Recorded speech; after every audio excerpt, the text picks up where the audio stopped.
Jo Spring, Creative Director of Twiddale Hair and Makeup, and today in our tutorial we're going through the no makeup look. Let's get started. So the first thing I like to do on Steph's skin is go through with the Bioderma for sensitive skin and just really cleanse the skin to make sure it's got no residue of old makeup or oil.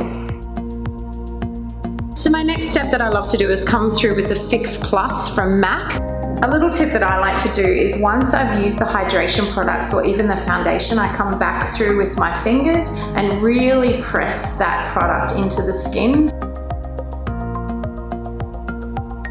I'm now going to come through with the Embryolisse Cream Concentrate, which is fantastic for prepping the skin. It's really hydrating, but it's also quite weightless, so it doesn't make your foundation overlay slip and slide.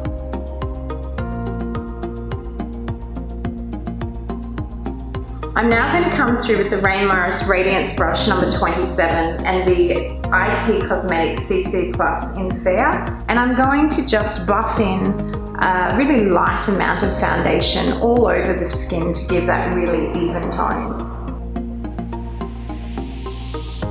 Using a spoolie, the Fix Plus and the Beachy Brows Brow Soap, I come through and I just really get into Steph's brows and brush them up because they're such a fantastic shape anyway.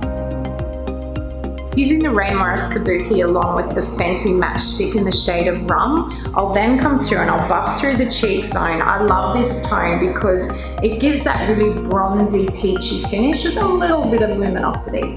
Using Nars in the shade of Custard, I then come back through on the skin and do a little bit of spot correction. Really minimal, and then just really, again, using my fingertip, just really pressing it into the skin for that perfect blend.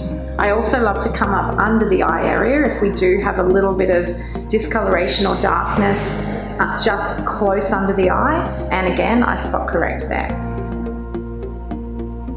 And lastly, I come through with Lanolips in the shade of Rhubarb, get Steph to purse her lips, and then just blot a little bit of tone to the lips. And there you have it, the no makeup makeup.